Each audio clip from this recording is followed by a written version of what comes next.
Hello everyone, I welcome you all. This is class 10th Mathematics chapter number 5 Arithmetic Progression. यहाँ पे हम लोग देख रहे हैं discussion sum of n terms of an AP पे।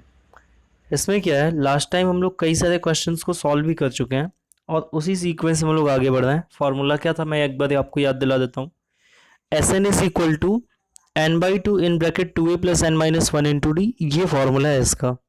तो यहाँ पे गिवन है in an A P the first term is 2, the last term is 29 and the sum of all the terms is 155, find the common difference. मतलब आपको first term given है, last term भी given है और इसके all terms का सम भी given है 155।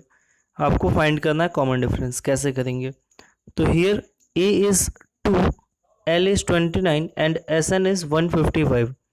बड़े ध्यान से आप देखो, यहाँ पे आपको 3 इंपॉर्टेंट टर्म्स गिवन है, ए, एल और एस एन। तो देखिए सॉल्यूशन क्या है। Let D be the common difference of the given A P and N be the total number of terms, then T N is equal to 29 and T N की value क्या है, A plus N minus one into D है, जो कि 29 के equal है।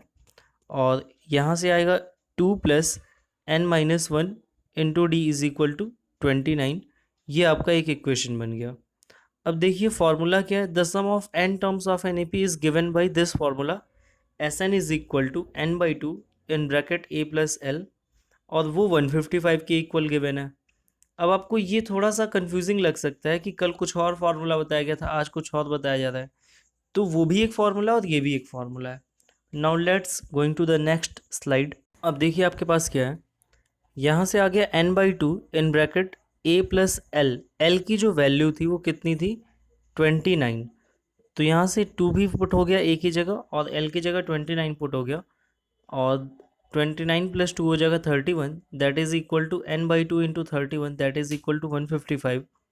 Put n is equal to 10, n की value आप 10 पुट कर लो। तो putting the value of n in equation 1। अब हो क्या रहा है कि ये जो 31 है ये 155 को कैंसिल करेगा 5 टाइम्स में, और 2 जब क्रॉस मल्टीप्लाई होगा तो 2 5 ज़ा 10 आएगा, और n यहाँ से 10 आ चुका है। अब आप देखो इसके पहले जो इक्वेशन था उसमें 2 वेरिएबल्स थे, n भी था और d भी था, दोनों की वैल्यू अननोन थी। लेकिन यहाँ पे तो आपके पास एक वैल्यू नोन हो गई, n की वैल्यू 10। तो putting the value of n in 1 we get 2 plus 90 is equal to 29, और 2 ट्रांसफ़र होगा तो 29 माइनस 2 हो जाएगा 27, और यहाँ से 9d से 9 से कैंसिल होगा d 27, तो आएगा 3। तो इस तरीके से जो कॉमन डिफरेंस आया वो d इज इक्वल टू 3 आया। इस क्वेश्चन को एक बार आप खुद से ज़रूर सॉल्व कीजिएगा दोबारा। देखिए आपके सामने एक और बेहतरीन क्वेश्चन है 23, जो लगभग पिछले वाले से इसकी शक्ल कुछ मिलती जुलती है। The first and last term of an A P are 17 and 350 respectively. If the common difference is 9, अच्छा इस बार कॉमन डिफरेंस गिवन है, then how many terms are there in there and what is there sum. तो कितने terms हैं यहाँ पे और उनका सम क्या है, यानी n की वैल्यू फाइंड करनी है, साथ में Sn की वैल्यू फाइंड करनी है। सॉल्यूशन देखिए, suppose that there are n terms in the AP। Suppose करो कि AP में n टर्म्स हैं, n फॉर नेक्स्ट वाला n।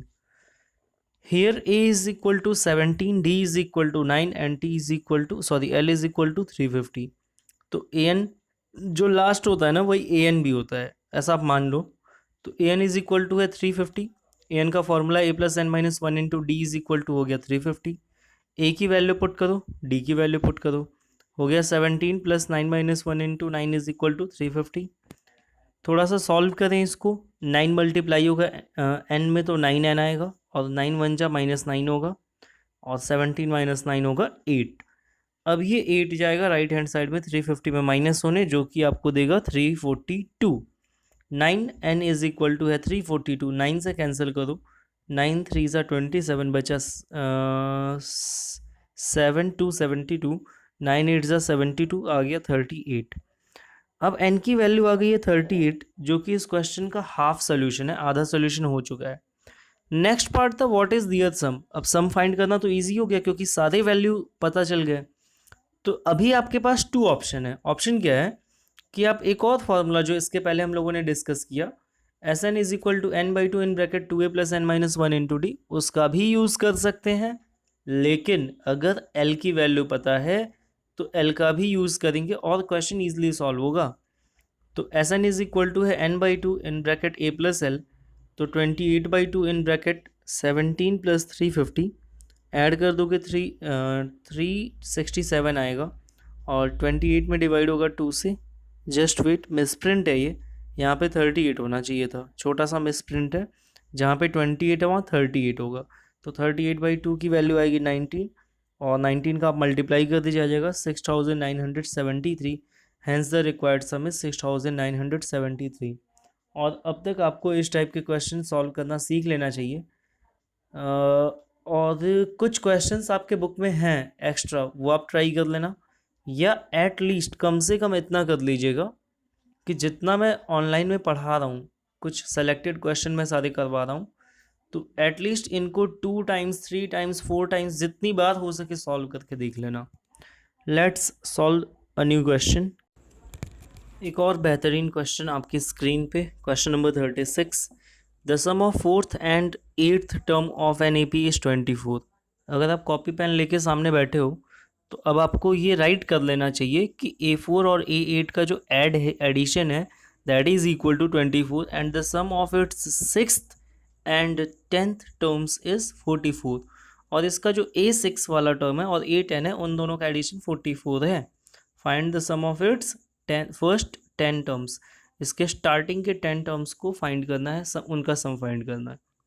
फर्स्ट ऑफ ऑल जो गिवन इन्फॉर्मेशन है उसको जो बच्चा राइट कर ले वही समझ लो सबसे ज़्यादा इंटेलिजेंट है, क्योंकि गिवन इन्फॉर्मेशन से ही आगे के क्वेश्चन का रास्ता निकलता है।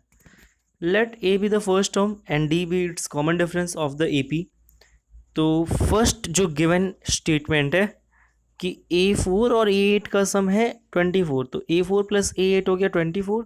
A4 की direct value A plus 3D, A8 की direct value A plus 7D। Formula कौन सा यूज़ किया जाता है, A plus N minus 1 into d. अब इन दोनों जगह से A ऐड होगा तो 2A होगा, 3 प्लस 7 ऐड होगा तो 10D होगा, दैट इज इक्वल टू 24। 2 से डिवाइड करेंगे पूरे इक्वेशन को, आएगा A plus 5D is equal to 12। Also ये भी गिवन है आपके सामने कि A6 और A10 का सम था 44, तो A6 की direct value A plus 5D, A10 की direct value A plus 9D is equal to 44। Formula वही यूज़ हुआ है, AN is equal to A plus N minus 1 into d. Double A add हुआ तो 2A, 5D और 9D add हुआ तो 14D, that is equal to 44। पूरा equation को डिवाइड करना पड़ेगा 2 से, कर देते हैं। A plus 7D is equal to 22। अब आपके पास है इक्वेशन 2। अब एक बार गौर फरमाइए, इक्वेशन 1 और 2 में ऐसे क्वेश्चन हम लोगों ने 9th में 8th में बहुत क्वेश्चन सॉल्व किए, याद है? जैसे x plus y is equal to 10 है, x minus y is equal to 4 है, तो दोनों को ऐड कर देते थे, माइनस वाई कैंसिल हो जाता था। तो यहाँ पे क्या है, ए सेम है, तो इक्वेशन 2 में से इक्वेशन 1 को माइनस करें, सब्सट्रैक्टिंग 1 फ्रॉम इक्वेशन 2। तो यहाँ से आपको क्या मिल रहा है कि A plus 7D minus A plus 5D, LHS में सब्सट्रैक्ट हुआ, RHS में सब्सट्रैक्ट होगा, तो हो जाएगा 22 माइनस 12। 22 में क्या 12 आएगा 10, और यहाँ लेफ्ट साइड में A कैंसिल होगा, 7D में गया 5D बचेगा 2D, तो 2 से कैंसिल हुआ D कितने टाइम्स में, 5 टाइम्स में, और यही हो गया आपका आंसर। इसके बाद आपको फाइंड करना है, find the sum of its first 10 terms. चलिए उसको सॉल्व कर लेते हैं, लेकिन एक बात ओवरव्यू कर लो। डी आ चुका है 5, ए और एन आप ए फाइंड करना है अभी आपको। ये स्लाइड का आप एक बार स्क्रीनशॉट ले लीजिए, क्योंकि हो सकता है इसके पहले वाली स्लाइड उतनी क्लियर नहीं रही होगी, तो यहाँ से आपको सारी बातें समझ में आ जाएंगी। अब इसके बाद नेक्स्ट स्लाइड को देखते हैं। अब देखिए, putting d is equal to 5 in equation 1 we get A plus 5 into 5 is equal to 12 हो जाएगा। यहाँ से A की वैल्यू आएगी 12 minus 25, that is equal to minus 13।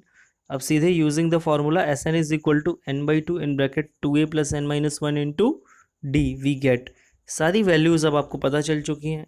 n तो 10 ही रहेगा, क्योंकि स्टार्टिंग के 10 टर्म्स का सम फाइंड करना है।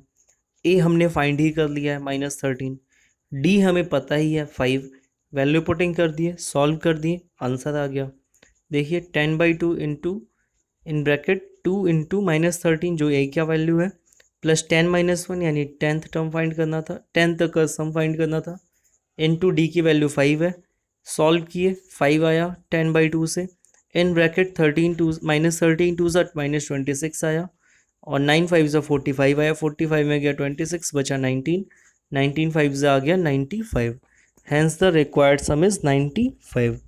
तो ये आपको ये देखना है क्वेश्चन में, और इससे रिलेटेड जितने भी क्वेश्चन है उसको सॉल्व करना है। आई होप कि अब सारे टाइप के क्वेश्चन हम लोगों ने कवर कर लिए हैं, और जो भी टाइप बचा रह गया उसको 1-2 और क्लास चलेगी, 1 या 2, उसमें हम लोग ख़त्म कर देंगे। तो अगर आपका अभी भी कोई डाउट है तो आप कम से कम अपने जो स्कूल वाला ग्रुप है या हमारा जो अपना व्हाट्सएप नंबर है मेरा, उस पर आप डाउट पूछ सकते हो, या अगर आप आउटसाइडर हो यूट्यूब के बाहर से अगर इस वीडियो को आप देख रहे हो और यूट्यूब पे ही देख रहे हो, तो नीचे कमेंट सेक्शन में आप पूछ लेना, कोई ना कोई जो क्वेश्चन होगा वो वीडियो में डिस्कस कर दिया जाएगा। Thank you.